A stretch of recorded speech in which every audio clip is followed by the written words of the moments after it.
My name is Brenda Mitchell. I'm 35 years old, and I built Horizon Couture from the ground up into a fashion powerhouse. Success is my reality now, but on the night of my sister's birthday, none of that mattered. Because the moment I walked into that party, I was treated like nothing. They pushed me into a corner right next to the gift table as if I didn't belong. Then came the smirk, the words that cut deep. I wasn't successful enough to sit with the rest. I didn't fight. I didn't raise my voice. I simply reached for my phone, typed one short message, and in seconds, I had the power to bring everything crashing down. 30 minutes later, the laughter had turned into chaos, and the celebration they thought would shine forever was already unraveling. And that right there was only the beginning. Do you think I went too far? Or was I finally right to take a stand after years of being pushed aside? Share your thoughts in the comments, hit that subscribe button, and don't forget to spread this story so others can decide for themselves. One evening, my phone lit up on the kitchen counter, pulling me out of my thoughts. The name on the screen stopped me cold. Pamela Reed, my older sister. We hadn't talked in months, and our last call ended with her reminding me I'd never live up to the family's standards. I hesitated, my thumb hovering over the decline button, but curiosity got the better of me. I answered. Brenda. Pamela's voice cut through, bright, but laced with that familiar condescension. I'm having my birthday party next month at the Crestview Hotel. You're invited. Her tone made it clear this wasn't a heartfelt gesture, it was an obligation. I stayed quiet, my grip tightening on the phone. It's on the 20th, 7 p.m., she added, and it's a big event, so don't embarrass us. I could almost see her smug expression, the one she'd worn since we were kids, always making sure I knew my place. I swallowed hard, keeping my response measured. Why me? Pamela. She let out a quick laugh, sharp and dismissive. You're still family, Brenda. Just show up and behave. She hung up before I could say more. I stood there staring at the blank screen, my mind churning. Family, that word felt like a lie. Growing up, my parents, dad and mom, always put Pamela first. She was their golden child, the one who fit their image of success, while I was the disappointment no matter what I achieved. I'm Brenda Mitchell, 35, and I run Horizon Couture, a fashion company I built from nothing. To the world, I'm a success, but to them, I'm still the kid who didn't belong. I sank onto the couch, Pamela's words echoing in my head. The Crestview Hotel was San Diego's hotspot for the elite, a place where deals were made over expensive wine. This party wasn't about celebrating, it was Pamela's chance to show off her perfect life and remind me I didn't measure up. I'd been to enough family events to know how it would go, sidelined, ignored, maybe a few pitying glances. There was the time at Dad's retirement party when they forgot to introduce me, or the gala where Mom waved me off to help with the coats. I was done being their afterthought. Part of me wanted to skip it to stay in my world where I called the shots. But another part, the stubborn part, refused to let them win. I'd built Horizon Couture through sleepless nights and relentless work.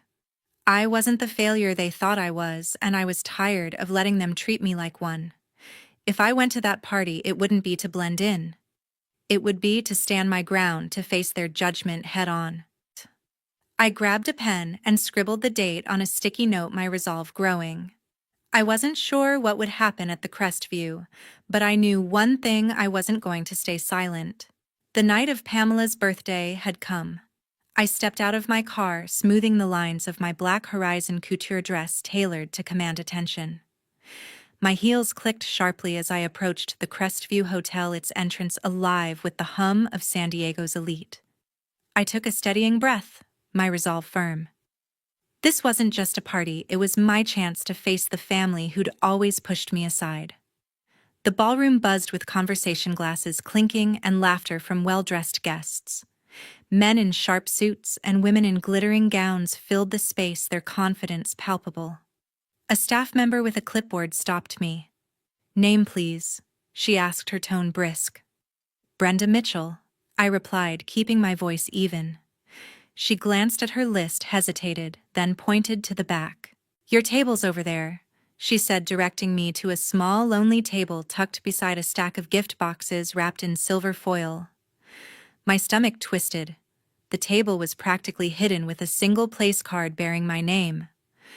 No one else was assigned to sit with me. I settled into the chair, gripping my purse tightly. The main tables up front were packed guests chatting and sipping drinks. Then I saw Pamela gliding through the crowd in a crimson gown, her smile sharp and practiced. She caught my eye and sauntered over, her expression cold. "Brenda," she said loud enough to turn heads, "you actually showed up." I forced a smile. "Wouldn't miss it, Pamela." She leaned closer, her voice cutting. "Let's be clear, you're not successful enough to sit with the important guests. That's why you're here." Her words stung like a slap, and a few nearby guests glanced away, avoiding my gaze. Pamela turned back to the crowd, her laughter sharp as she rejoined her circle. My face burned, the humiliation sinking in. I looked around, hoping for a hint of kindness, but then I saw Dad and Mom moving through the room. Dad's suit was crisp, Mom's pearls gleaming. I stood expecting some acknowledgement, but Mom's eyes flicked over me like I was a stranger. "Brenda," she said coldly, "don't ruin Pamela's night." Dad barely glanced my way. "Keep to yourself," he muttered before they joined a group of older guests who exuded wealth and power. I sank back into my seat, my hands shaking with a mix of hurt and anger. Their dismissal wasn't new, but it hit harder here, surrounded by strangers who didn't know my worth. I was 35, leading a fashion empire that dressed some of the biggest names yet. To them, I was invisible. The gift boxes beside me felt like a deliberate jab, a reminder of where they thought I belonged. I could have walked out, left their judgment behind, but something held me there. Anger, pride, or maybe both. I'd spent too long fighting to be seen, and I wasn't going to run now. Then I noticed a man join Pamela, his arm slipping around her waist. It was Stephen Brooks, her fiancé, tall, with a smug grin and an air of entitlement. They glanced at me, Pamela whispering something that made him chuckle. My jaw tightened. They thought they could humiliate me in front of this elite crowd, parade their superiority like it was a game. My fingers tightened around my phone, the sting of Pamela's words still burning. I couldn't just sit there swallowing their insults like I had so many times before. I stood up, my heels steady despite the anger coursing through me, and made my way toward the center of the ballroom. The Crestview Hotel's elite crowd parted slightly, their murmurs fading as I approached Pamela, who was laughing with a group of guests. Stephen stood beside her, his arm still around her waist. Dad and Mom were nearby, chatting with a couple in expensive suits. I stopped a few feet away, my voice calm but firm. "Pamela," I said loud enough to draw attention, "we need to talk." Pamela turned, her smile faltering for a split second before she regained her composure. "Brenda," she said, her tone dripping with mockery, "what's this about? Don't make a scene." The guests around us shifted, their eyes darting between us. I didn't flinch. "You think it's okay to treat me like I'm nothing?" I asked, my voice steady but sharp. "To shove me in a corner and tell everyone I don't belong?" Her eyes narrowed, but before she could respond, Stephen stepped forward, his grin smug. "Look, Brenda," he said, his voice loud enough for the nearby tables to hear. "You're kind of an outsider here. This is for people who've actually made something of themselves." His words hit like a punch, and a few guests gasped, their whispers spreading. I turned to Dad and Mom, hoping for some defense, but Mom just shook her head. "Brenda, stop this," she said coldly. "You're embarrassing yourself." Dad crossed his arms, his face stern. "Pamela's right. This isn't your place. Go back to your table." Their words cut deeper than Pamela's, deeper than anything I'd felt before. My own parents siding with her, dismissing me in front of a room full of strangers. I stood there, my heart pounding, the weight of years of rejection crashing down. I wasn't just hurt, I was furious. They thought they could humiliate me, reduce me to nothing, and walk away unscathed. I took a step closer to Pamela. My eyes locked on hers. "You've always done this?" I said, my voice low but carrying.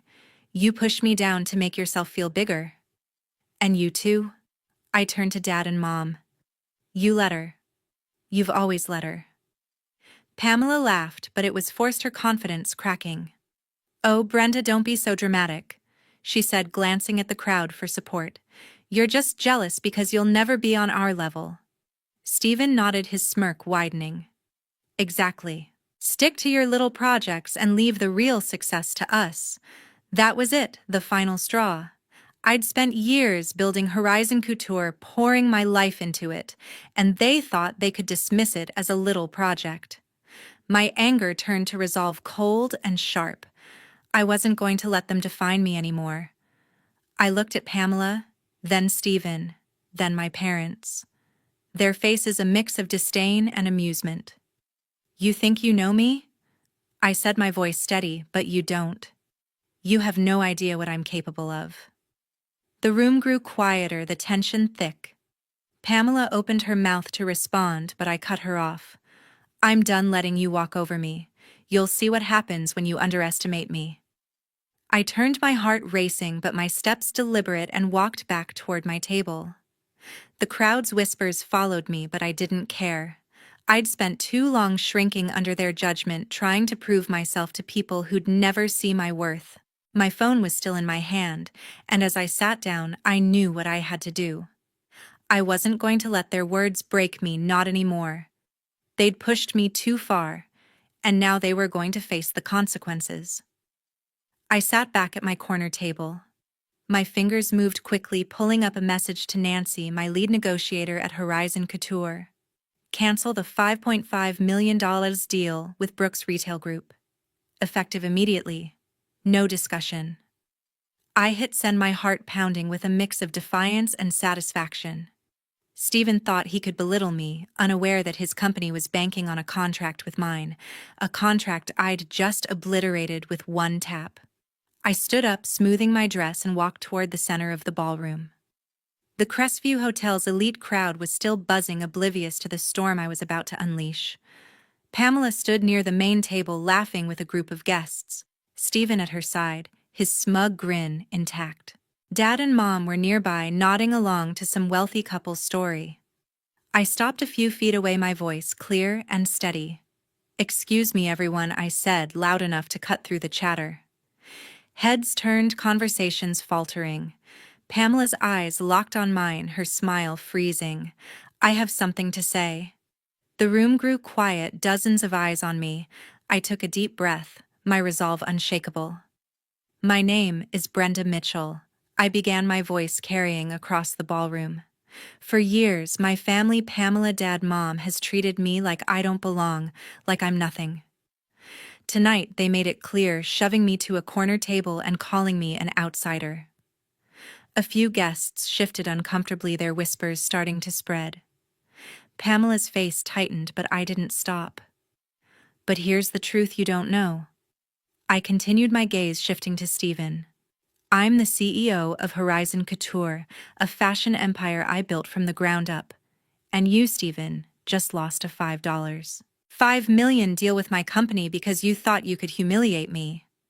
The room erupted in gasps, murmurs rippling through the crowd.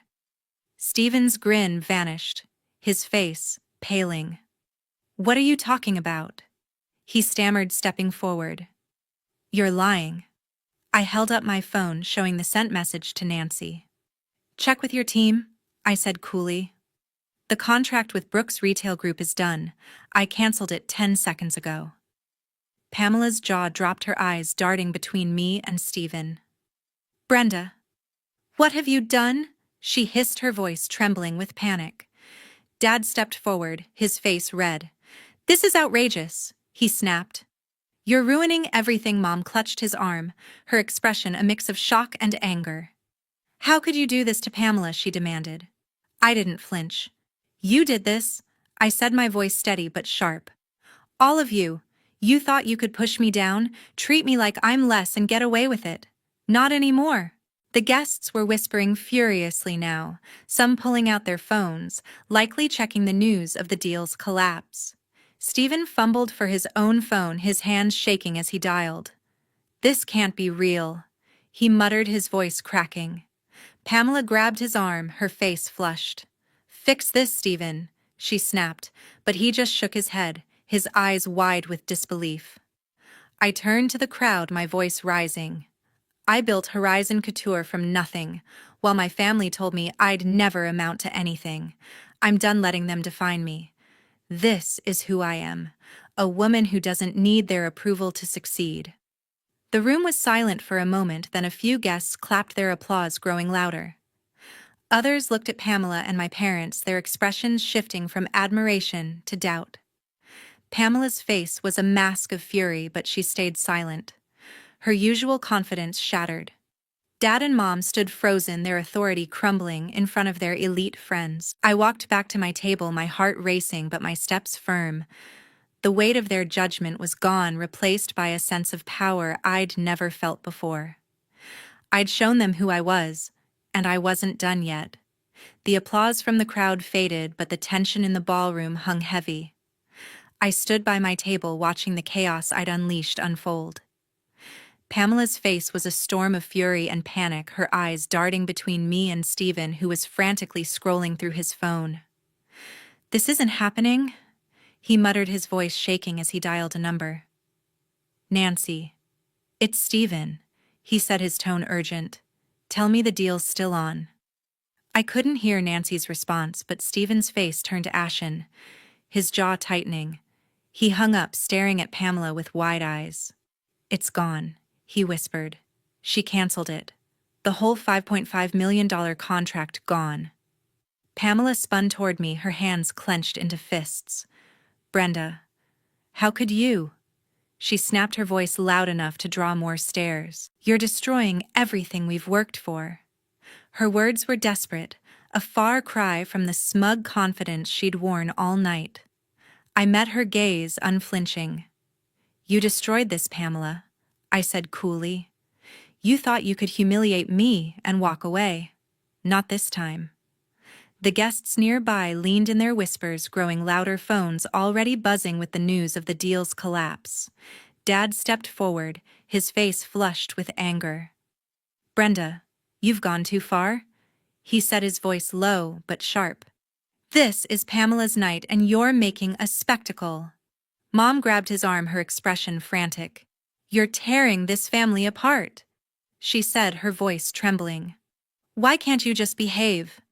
Their words stung, but I was done letting them hurt me. "Behave?" I shot back, my voice steady. "You mean stay quiet while you let Pamela treat me like dirt? I'm done with that." Before they could respond, a man in a sharp navy suit approached, his presence commanding the room's attention. "Brenda Mitchell?" he asked, his voice calm but authoritative. I turned, recognizing him instantly. Edward Pierce, a prominent San Diego investor I'd met at a fashion summit last year. "It's good to see you again," he said, offering a warm smile. I didn't expect to find the CEO of Horizon Couture here, especially after that speech. He glanced at Pamela and Stephen, then back at me. "Your work in sustainable fashion is remarkable. We've been following your company's growth." The room fell silent, the guests' eyes shifting from Edward to my family. Pamela's face reddened, her composure crumbling. Stephen looked like he'd been punched, his phone still clutched in his hand. Dad and Mom exchanged uneasy glances, their authority unraveling. "You know her?" Pamela asked, her voice strained. Edward nodded, unfazed. "Of course," he said. "Brenda's a leader in the industry. Her designs are worn by some of the biggest names in Hollywood. I'm surprised you didn't mention it." His tone was polite, but the implication was clear. He'd exposed their ignorance in front of their elite crowd. Pamela forced a smile, but it was brittle. "Well, Brenda's always been private," she said, her words faltering. Stephen tried to recover, stepping forward.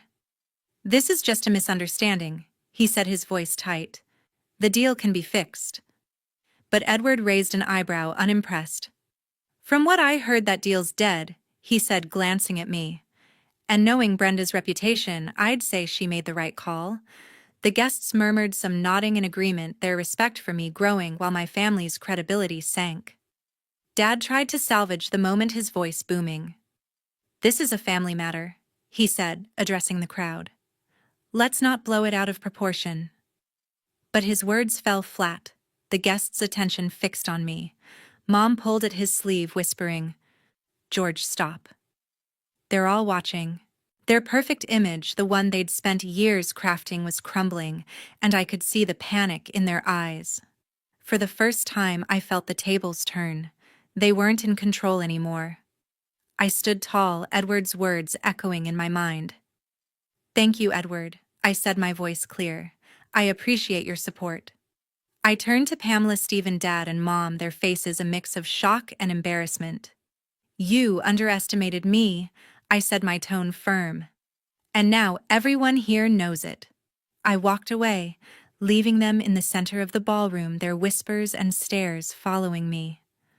I'd done what I came to do.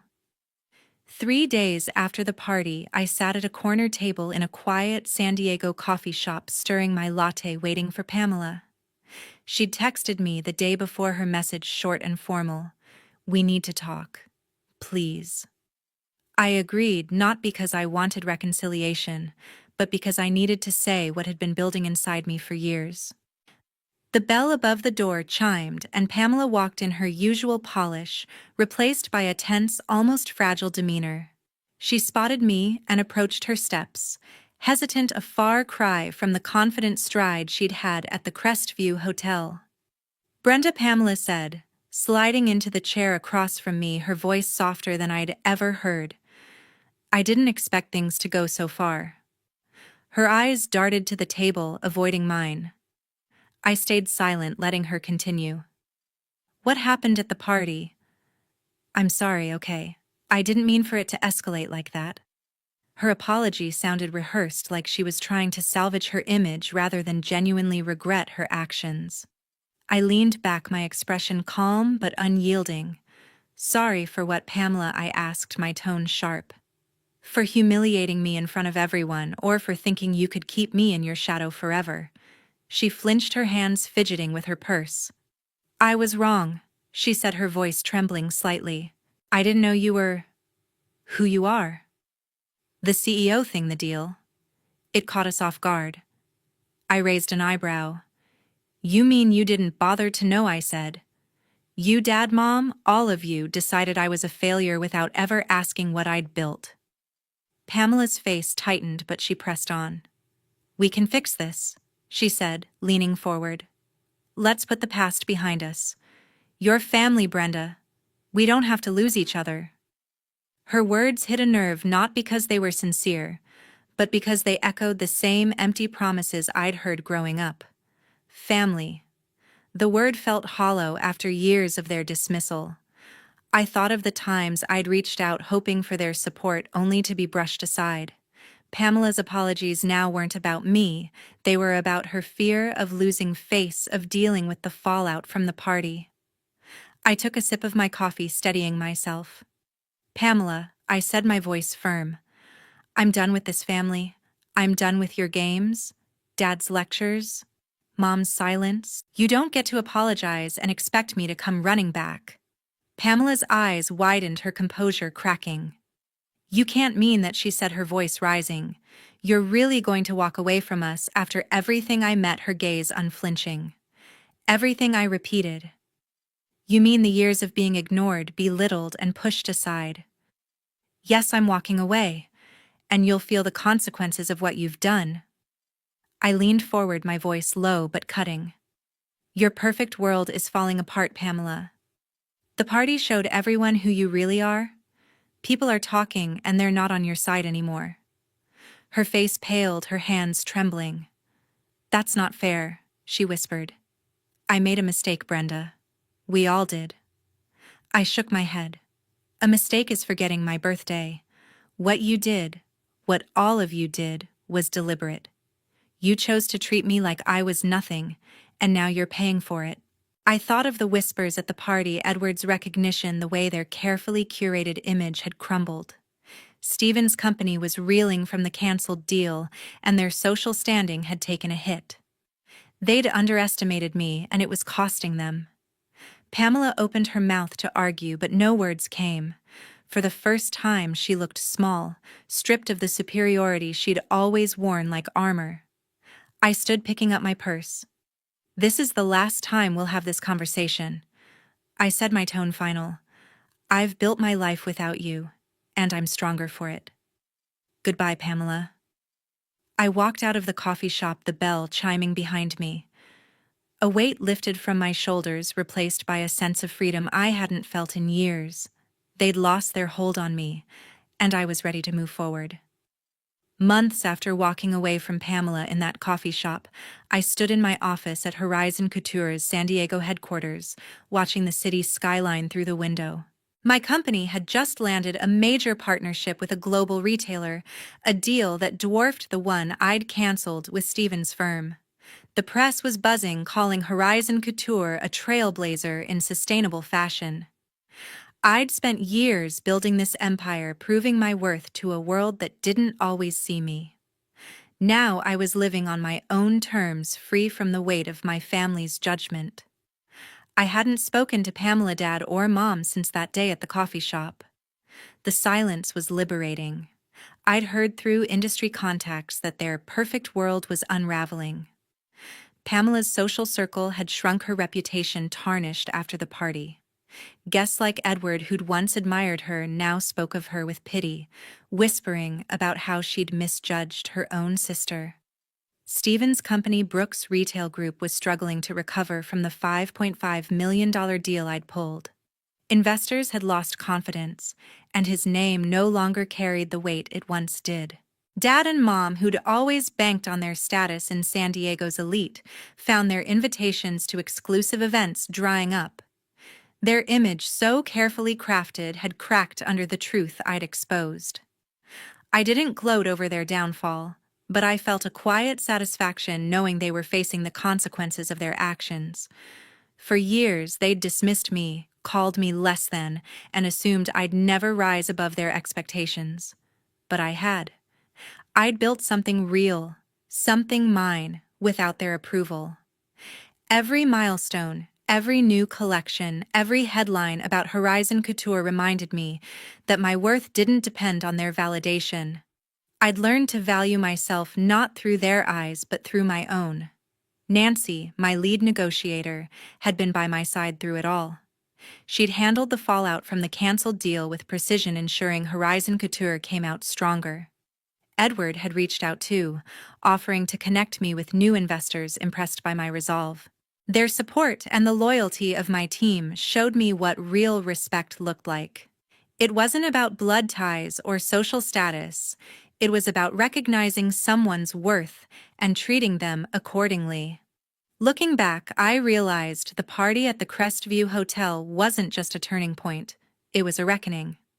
I'd walked in as the sister they ignored, the daughter they underestimated, and left as Brenda Mitchell's CEO, a woman who knew her value.